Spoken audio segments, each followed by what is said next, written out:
नमस्कार दोस्तों, मैं टिकरन चौधरी आप सभी का स्वागत करता हूं हिस्ट्री के अपने YouTube चैनल पीटी हिस्ट्री वाला पर। देखिए, अपन पढ़ रहे थे राजस्थान में बांगोर सभ्यता के बारे में। बांगोर सभ्यता में अपन ने दो स्तरों का अध्ययन कर चुके हैं अपन। कालखंड फर्स्ट जो कि मध्य पाषाण कालीन था, और कालखंड द्वितीय जो कि ताम्र पाषाण कालीन था। ताम्र पाषाण कालीन ने अपन ने बहुत अच्छे से अध्ययन किया कि ताम्र पाषाण काल होता क्या है, क्यों इसको ताम्र पाषाण कहते हैं। इसका एक नाम चैल्कोलिथिक भी है। इस काल में अपन को 5 ताम्र उपकरण मिले थे, और साथ में अपन ने वहां उस समय के जो आवास कैसे थे, दफनाने की हड्डियां के वो अवशेष किस प्रकार दफनाए गए थे, और किस प्रकार के यहाँ पर मृदभांडों के साक्ष्य मिले। जो मृदभांड मिले हैं वो अलंकृत युक्त हाथ से निर्मित थे। किस प्रकार थे? अलंकृत युक्त और हस्त निर्मित थे। अब अपन जो बात करते हैं वो कालखंड 3 है। कालखंड 3 के अंदर अपन देखेंगे कि किस प्रकार मनुष्य ने लोहे का इस्तेमाल करना प्रारंभ किया। देखो, अब अपना बांगोर सभ्यता, बांगोर सभ्यता में अपन ने कौन सा कालखंड पढ़ेंगे अपन? अब कालखंड 3 पढ़ेंगे। कौन सा कालखंड पढ़ेंगे?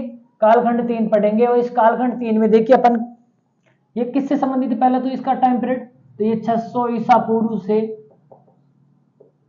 लेकर ये 200 ईस्वी तक का जो टाइम पीरियड है, उस समय तक के यहाँ पर अवशेष नजर आते हैं। तो मैं कह सकता हूं ये जो कालखंड है वो किससे संबंधित था? लोहे काल से संबंधित था। तो लोहे युगीन संस्कृति के प्रमाण मिले हैं। अब तो लोहे युगीन संस्कृति के प्रमाण मिले, इसका मतलब यहाँ पर लोहे के औजार मिलने सीधी सीधी बात है। तो देखिए अपन को यहाँ पर क्या क्या साक्ष्य नजर आते हैं। तो पहला तो है अपना, यहां से लोहे के उपकरणों के साथ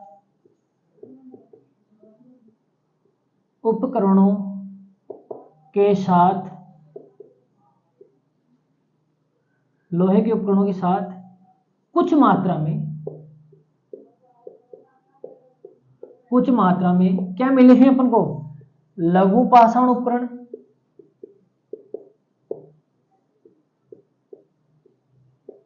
व हड्डियों के साक्ष्य।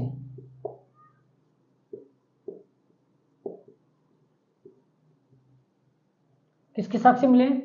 हड्डियों के साक्ष्य मिले। यानी जो कालखंड 3 था, जो लोहे युगीन था, उसमें लोहे के उपकरणों के साथ साथ लोहे के सामान के साथ साथ हमें उनको कुछ मात्रा में पाषाण कालीन उपकरण भी अपन को नजर आते हैं। वो भी कैसे? लघु पाषाण कालीन। लेकिन इनकी मात्रा बहुत ही कम है, कुछ एक मिले हैं, ठीक है। और साथ में क्या मिले हैं? हड्डियों के साक्ष्य भी मिले हैं, पशुओं की हड्डियों के साक्ष्य, ठीक है।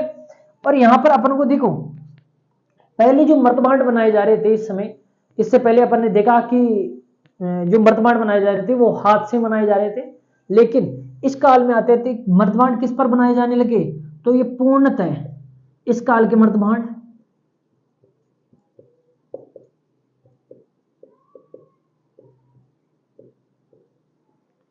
पूर्णतः चाक निर्मित थे। कुम्हार की चाक होती है ना, उससे निर्मित थे।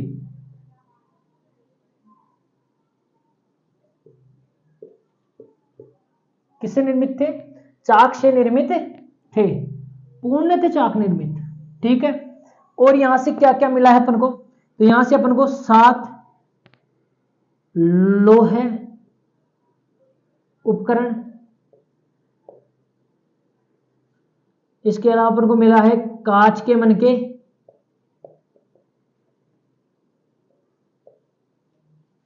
क्या मिले हैं? कांच के मणके। और इसके अलावा मिला है अपन को ईंटों से निर्मित भवन। क्या मिले हैं?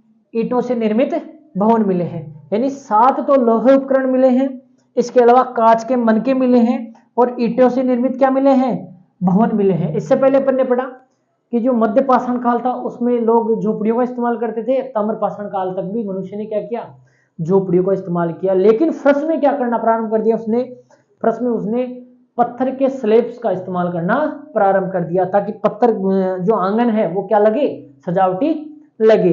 इस काल में क्या किया उसने, इसने ईंटों से निर्मित भवनों का निर्माण करना प्रारंभ कर दिया। तो 7 लोहे उपकरण, कांच के मणके और ईंटों से निर्मित भवन का निर्माण कर दिया गया। साथ में ध्यान रखना, कालखंड 3 से लगभग 42 से 43 वर्ष की महिला का, 40 से लेकर 43 वर्ष की महिला का क्या मिला है, कंकाल मिला है। क्या मिला है, कंकाल। 40 से 43 वर्ष की महिला का कंकाल मिला है, जिसको आवास क्षेत्र में दफनाया गया था। ठीक है, साथ में ही ध्यान रखना, अब इससे पहले अपन ने जो 2 कालखंड पढ़ चुके हैं, एक तो मध्य पाषाण काल का और एक ताम्र पाषाण काल का। मध्य पाषाण काल में मनुष्य को किस प्रकार दफनाया जाता था, तो उसका सिर पश्चिम की ओर हुआ करता था मध्य पाषाण काल में, और पैर पूर्व की ओर हुआ करते थे। लेकिन ताम्र पाषाण काल में अपन ने देखा कि उसका सिर पूर्व की ओर कर दिया गया और पैर पश्चिम की ओर कर दिया गया, लेकिन उसको थोड़ा सिमेट कर क्या किया जाता था, दफनाया जाता था। इस काल में क्या किया गया, मनुष्य के दफनाने वक्त उसके सिर को तो उत्तर दिशा में किया गया और उसके पैरों को किस दिशा में किया गया, दक्षिण दिशा में किया गया। तो सिर तो किस साइड में रहा, सिर तो उत्तर में और पैर दक्षिण दिशा में। पैर किस साइड में रहे, दक्षिण दिशा में, और सीधा करके दफनाया जाएगा। इसको कैसे, सीधा करके दफनाया गया। सीधा करके क्या किया गया, दफनाया गया। ठीक है, तो इस प्रकार क्या हुआ है, ये कालखंड 3 है जो लोहे उपगिन संस्कृति से संबंधित है। उसमें अपन को क्या क्या देखने को मिला है, एक तो लोहे उपकरणों के साथ साथ अपन को क्या मिले हैं, कुछ मात्रा में, मैंने लिख दिया पहले भाई, कुछ मात्रा में लघु पाषाण उपकरण मिले हैं और कुछ मात्रा में हड्डियों के साक्ष्य भी मिले हैं। इस काल के जो मर्दभांड हुआ करते थे वो पूर्णतः चाक निर्मित थे। यहां से 7 लोहे उपकरण मिले हैं और कांच के मनके मिले हैं और ईंटों से बनाए गए भवनों के साक्ष्य मिले हैं, तथा आवास क्षेत्र में ही एक 40 से 43 वर्ष की महिला का एक कंकाल मिला है, जिसका सिर उत्तर की तरफ और पैर दक्षिण की तरफ करके दफनाया गया है। आपने भी कभी अगर देखा होगा समाधान प्रक्रिया, तो आपने भी देखो एक विशिष्ट दिशा में ही उसका सिर रखा जाता है, पैर रख करके उसको क्या किया जाता है। अब अपने जलाने की प्रक्रिया है, लेकिन पहले दफनाने की प्रक्रिया भी थी। ठीक है, तो इस प्रकार सिर उत्तर और पैर दक्षिण में करके सीधा करके दफनाया गया। अपने देखा चैलकोलिथिक काल में उसको थोड़ा समेट करके या उसको थोड़ा सा समेट करके दफनाया जाता था। ठीक है, लेकिन इसको बिल्कुल सीधा, बिल्कुल स्ट्रेट करके क्या किया गया है, दफनाए जाने के साक्ष्य मिले हैं। तो इस प्रकार ये आपकी बांगोर सभ्यता की जो तीनों पार्ट थे या तीनों कालखंड थे, वो अपन ने एक एक करके उनका अध्ययन किया है और बहुत ही अच्छे से अध्ययन किया है। अगर आपको इसमें से किसी प्रकार का कोई डाउट हो तो आप प्लीज कमेंट में आप इस प्रकार के क्वेश्चन कीजिए। ठीक है, एक बार आपका स्क्रीनशॉट लीजिए ताकि आगे चले। अब देखिए, ये तो थी बांगोर सभ्यता। और मध्य पाषाणकालीन स्थल कौन कौन से हैं, तो वो है आपके तिलवाड़ा बाड़मेर, मंडपिया, भीलवाड़ा और निम्बाहेड़ा चित्तौड़गढ़। तो अपन एक और स्थल के बारे में थोड़ा सा डिटेल लेंगे, वो है आपका तिलवाड़ा बाड़मेर।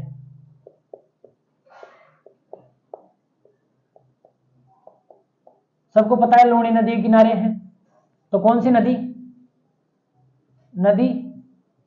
लूनी नदी। ठीक है, और इसकी खोज व उत्खनन कार्य कब हुआ, 1966-67। ठीक है, यहां से अपन को क्या क्या मिले हैं तिलवाड़ा बाड़मेर से, तो सीधी सीधी बात है, जिस प्रकार बांगोर में पशुपालन के साक्ष्य मिले हैं, तो इसी प्रकार यहां पर भी क्या मिले हैं, पशुपालन किए जाने के साक्ष्य। इसके अलावा मध्य पाषाणकालीन स्थल है, तो सीधी बात है कि यहां पर सूक्ष्म पाषाण औजार, सूक्ष्म या लघु पाषाण औजार, और क्या मिले हैं, घास फूस से बनी झोपड़ियों के साक्ष्य। क्या हुए, यहां से घास फूस की झोपड़ियों के साक्ष्य मिले हैं। और क्या मिले हैं, तो ध्यान रखना यहाँ पर दूसर और लाल रंग का मर्दमांड मिला है, लेकिन वो बहुत बाद की स्तर का रहा है। यानी पता नहीं कि यहाँ तक ये कैसे पूछ गया ये मर्दमांड, लेकिन जो दूसर मर्दमांड है और लाल रंग का मर्दमांड है ये बहुत बाद की संस्कृतियों के हैं। तो ऐसे मर्दमांडों के साक्ष्य मिले हैं। ठीक है, तो मैं कह सकता हूं यहां पर दूसर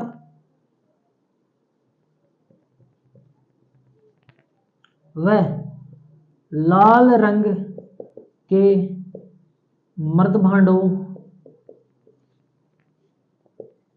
के साक्ष्य मिले, लेकिन ये मर्दभांड बाद के स्तरों के हैं।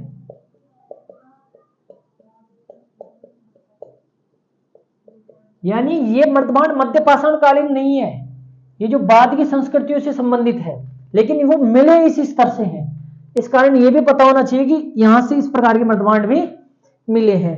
साथ ही क्या मिला है यहां से ध्यान रखना, वृत्ताकार चूल्हे मिले हैं। क्या मिले हैं? वृत्ताकार चूल्हे मिले हैं, जिनमें राख व कोयला था। क्या था? राख व कोयला का प्रमाण मिला है। तो तिलवाड़ा बाड़मेर है वो किस नदी के किनारे है? लूनी नदी के किनारे। खोज इसकी 1966 में खोज उत्खनन किया गया, यहां से पशुपालन के साक्ष्य मिले। तो ध्यान रखना, राजस्थान में मध्य पाषाण कालीन का कौन से दो स्थल है जैसे पशुपालन के साक्ष्य मिलते हैं? तो वो है आपका बांगोर भीलवाड़ा और दूसरा तिलवाड़ा बाड़मेर। साथ में ही सूक्ष्म लघु पाषाण औजार मिलते हैं, घास फूस की बनी झोपड़ियों साक्ष्य मिलते हैं। ये जो धूसर और लाल रंग के जो मर्दमांड हुआ करते थे उनके साक्ष्य मिले, लेकिन वो ये मर्दमांड किस समय के हैं? बाद के स्तरों के हैं। यानी इस संस्कृति से संबंधित नहीं है, मध्य पाषाण काल से संबंधित नहीं है। यहां से वर्ताकार चूल्हे भी मिले हैं, जिनमें क्या है? राख और कोयले के प्रमाण मिलते हैं। तो ये पॉइंट याद रखिए आप, और एक ये पॉइंट जरूर याद रखिए, क्योंकि ये आपको पता ही है कि सूक्ष्म पाषाण औजार मध्य पाषाण काल से संबंधित है और घास फूस की झोपड़ियां भी मध्य पाषाण काल से संबंधित है। तो ये है आपका तिलवाड़ा बाड़मेर। इसके अलावा आपके दो और स्थल है, तो एक तो है आपका मंडपिया और एक मंडपिया के साथ साथ आपका स्थल है निम्बाहेड़ा। मैंने पहले बता दिया ये दोनों स्थल क्या है? फैक्ट्री स्थल थे। क्या थे? मध्य पाषाणिक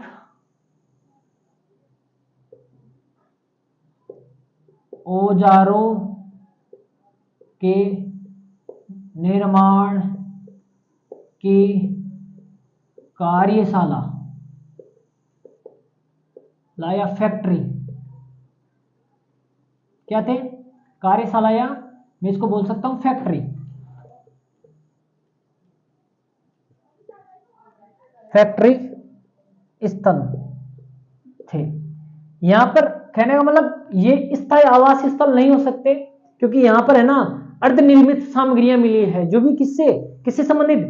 मध्य पाषाणकालीन सूक्ष्म औजारों से संबंधित अर्धनिर्मित सामग्रियां मिली है, जिससे पता चलता है कि यहां पर मनुष्य ने क्या किया?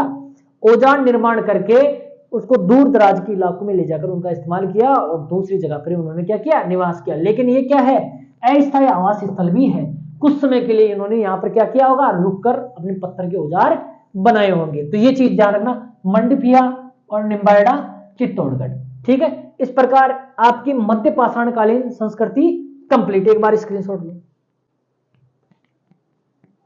अब देखते हैं अपन मध्य पाषाणकालीन शैल चित्रकला। ठीक है, इससे पहले भी मैंने बताया है कि चित्रकला क्या होती है, गुहा चित्रकला, शैल चित्रकला क्या है, उसके बारे में अपन ने जिक्र किया था। क्योंकि उच्च पुरा पाषाण काल के समय अपन ने ऐसा जिक्र किया था, क्योंकि भारत में शैल चित्रकला के प्रमाण अपन को उच्च पुरा पाषाण काल से मिलने प्रारंभ हो जाते हैं। लेकिन शैल चित्रकला के सबसे ज्यादा प्रमाण अपन को किससे संबंधित मिलते हैं? मध्य पाषाण काल से संबंधित मिलती है। इसलिए अपन ये भी देखेंगे कि राजस्थान में शैल चित्र कहां से मिले हैं। काफी इंपॉर्टेंट टॉपिक है ये, अक्सर इसमें से बार बार क्वेश्चन पूछे गए हैं। तो अपन शुरुआत करते हैं शैल चित्रकला।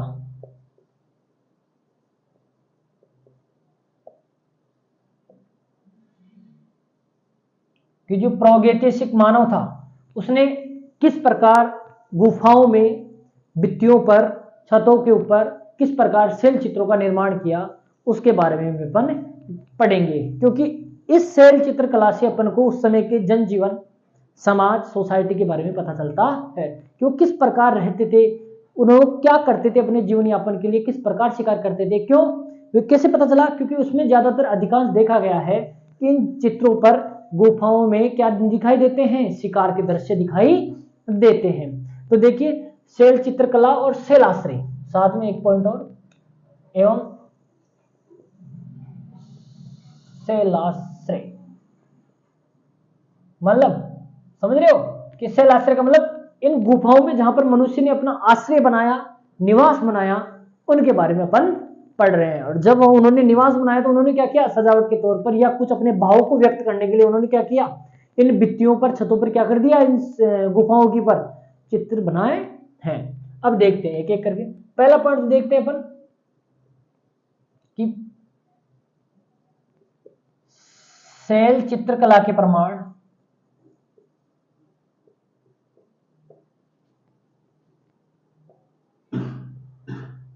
उच्च, शैल चित्रकला के उद्भव, शैल चित्रकला का उद्भव उच्च पुरापाषाण काल से हुआ माना जाता है। किस काल से हुआ माना जाता है, उच्च पुरापाषाण काल से हुआ माना जाता है। यानी प्रागैतिहासिक मानव ने सबसे पहले अपने भावों को व्यक्त करने के लिए चित्रों का निर्माण किस टाइम पीरियड में करना प्रारंभ किया, तो उच्च पुरापाषाण काल में। उच्च पुरापाषाण काल क्या है, जो आपका पुरापाषाण काल है। उसी पुरापाषाण काल को अपन ने जब 3 भागों में बांट कर पढ़ा था, जो तीसरा कालखंड था वो क्या कहलाया, उच्च पुरापाषाण कहलाया।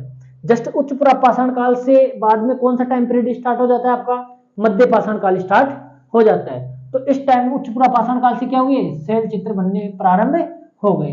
क्योंकि मनुष्य ने शैलाश्रय का प्रयोग तो पुरापाषाण काल से ही, यानी मध्य या निम्न पुरापाषाण काल से ही करना प्रारंभ कर दिया था। लेकिन चित्र बनाने कब से प्रारंभ किए उन शैलाश्रयों में, तो वो शैल चित्र कब से बनाने प्रारंभ किया, तो उन्होंने उच्च पुरापाषाण काल से बनाने प्रारंभ किए। तो देखिए,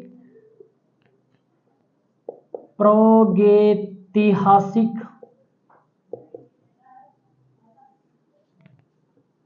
मानव ने इन गुफाओं को अपना आश्रय स्थल बनाया, व उनके छतों व भित्तियों, भित्ति का मतलब दीवार होती है, भित्तियों पर अपने भावों को उकेरा। क्या किया, अपने जो मन में भाव आए तो उनको क्या किया, छतों पर, गुफाओं की छतों पर और भित्तियों पर क्या किया, उन भावों को उकेरा और चित्रों का निर्माण किया। ठीक है। भारत में अगर अपन देखते हैं तो भारत में अधिकांश मात्रा में अपन को जो शैल चित्र मिले हैं वो किससे संबंधित मिले हैं, तो वो है मध्य पाषाण काल से संबंधित। ठीक है। तो मैं कह सकता हूं भारत में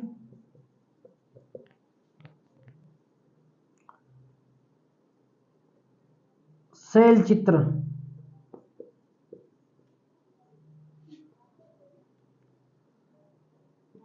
सर्वाधिक मध्य पाषाण यानी मेसोलिथिक एज से संबंधित है, मध्य पाषाण काल से संबंधित। किससे संबंधित है, मध्य पाषाण काल से संबंधित है। सर्वाधिक शैल चित्र किस काल में निर्मित हुए भारत में, तो मध्य पाषाण काल में निर्मित हुए। और इन शैल चित्रों में सर्वाधिक चित्र किसके हैं, तो सर्वाधिक चित्र किस चीज का है, तो है शिकार के दृश्य। शिकारिया आखेट के दृश्य, आखेट के क्या है, दृश्य है,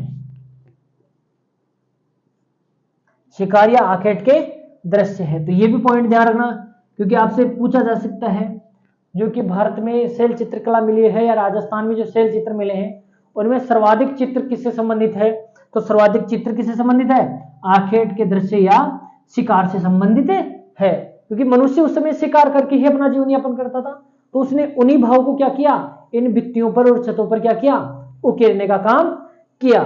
ठीक है, तो इस प्रकार देखिए आगे देखिए कि अपन देखते हैं कि राजस्थान में अगर अपन देखते हैं तो राजस्थान में जो शैल चित्र है वो पर वो कहां से मिले हैं, तो वो अरावली पर्वत श्रृंखला, क्योंकि अरावली पर्वत श्रृंखला में ही मनुष्य को रहने के लिए क्या मिल सकती है, गुफाएं मिल सकती हैं। और इसके अलावा जो चंबल नदी घाटी का जो क्षेत्र है उस क्षेत्र में बड़ी मात्रा में अपन को क्या मिले हैं, शैल चित्र मिले हैं। इसके अलावा जो शेखावाटी वाला इलाका है उस साइड में अपन को क्या मिलते हैं, भित्ति व शैल चित्र दिखाई देते हैं। तो देख मैं कह सकता हूं कि राजस्थान में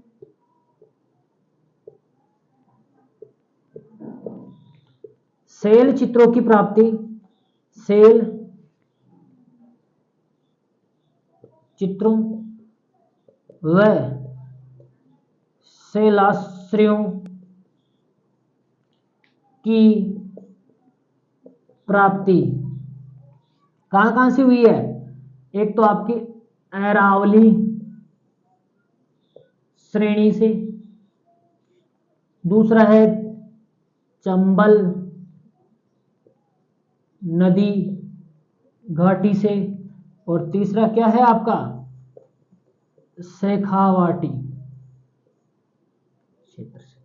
ठीक है, अरावली पर्वत श्रेणी जहां से अपन को बहुत मात्रा में क्या शैलाश्रय मिले हैं, क्या मिले हैं, शैलाश्रय यानी आदि मानव या जो आपको प्रागैतिहासिक मानव था उसने जहां पर निवास किया वैसे शैलाश्रय मिले हैं, और बड़ी मात्रा में शैल चित्र भी मिले हैं। जो चंबल नदी घाटी है, क्योंकि देखो अधिकांश मनुष्य ने अपना स्थान उस जगह पर बनाया जहां पर जल उपलब्ध हो। ठीक है, तो चंबल नदी घाटी को उसने क्या बनाया, अपना निवास स्थान बनाया, और यहां से बड़ी मात्रा में शैल चित्र भी मिले हैं। और दूसरा है आपका शेखावाटी वाला इलाका, क्योंकि आपने देखा होगा बैराट साइड में भी आपकी पहाड़ियां मौजूद है, तो उनमें भी मनुष्य ने क्या किया, अपने निवास स्थल के लिए शैलाश्रय और शैल चित्र बनाए। एक बार आप स्क्रीनशॉट लो ताकि आगे चले। आगे देखिए राजस्थान में अपन को ये जो शैल चित्र मिले हैं वो ज्यादातर नदी घाटियों और पहाड़ियों में मिले। अब देखते हैं भारत में अगर शैल चित्रों की खोज का कार्य सबसे पहले कब स्टार्ट हुआ उसके बारे में देख लेते हैं अपन। तो देखिए भारत में शैल चित्र व शैल चित्र खोजने का श्रेय ACL कार्लाइल व कॉकबर्न को जाता है। भारत में इन शैल चित्रों की खोज का श्रेय किसे जाता है, ACL कार्लाइल और कॉकबर्न को जाता है। इन दोनों ने मिलकर क्या किया, सबसे पहले खोज तो ACL कार्लाइल ने की थी, ठीक है, उत्तर प्रदेश के सोहीगोरा नामक स्थान से, लेकिन फिर इन दोनों ने मिलकर क्या किया, भारत के अधिकांश क्षेत्रों में क्या किए, शैल चित्रों की खोज की। तो देखिए भारत में खोजा गया प्रथम शैल चित्र, भारत में खोजा गया प्रथम शैल चित्र, तो कहां से खोजा गया, विंध्याचल पर्वत श्रेणी की कैमूर पहाड़ी में सोहगोरा नामक स्थान से। कौन सी स्थान से खोजा गया, सोहगोरा नामक स्थान से खोजा गया। और ये कहां पर है, सोहगोरा, ये पड़ता है आपका उत्तर प्रदेश में। ठीक है, तो यहां से क्या खोजा गया, भारत का प्रथम शैल चित्र खोजा गया। ठीक है। और खोज करने वाला कौन था, खोजकर्ता कौन था, तो वो था आपका ACL कार्लाइल। और कब खोजा ये 1967-68 में खोजा। कहां से, सहगोरा या शहरी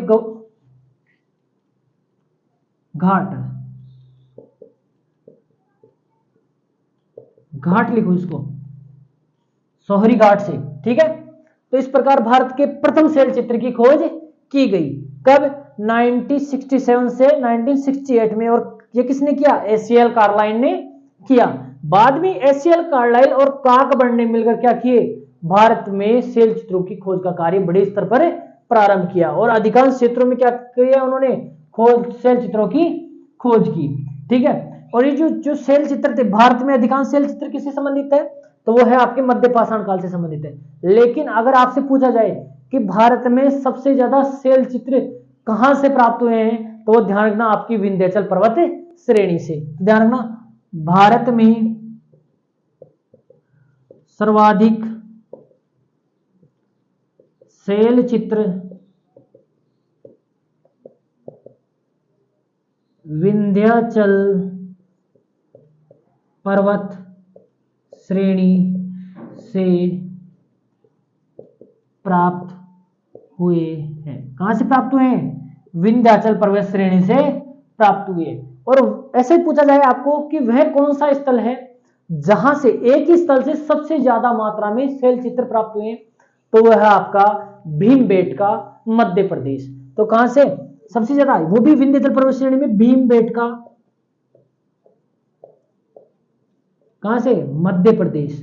बहुत ही प्रसिद्ध स्थल है मध्य पाषाण काल का भीमबेटका, जहां से उच्च पुरापाषाण काल से लेकर मध्य पाषाण कालीन सेल चित्र बड़ी संख्या में मिले हैं, जिनका अपन अलग से अध्ययन भी करते हैं। कहां के, भीमबेटका के सेल चित्रों का। इस प्रकार ये सेल चित्रों की खोज और कहां कहां अपने राजस्थान में पाए जाते हैं, उस प्रकार के सेल चित्रों के बारे में अपन ने थोड़ा सा डिटेल ली है। कल अपन पढ़ेंगे अपन सेल चित्र अपने राजस्थान में कौन कौन से स्थलों से और किस प्रकार के चित्र अपन को प्राप्त होते हैं। जय श्री राम, खंबा गणित।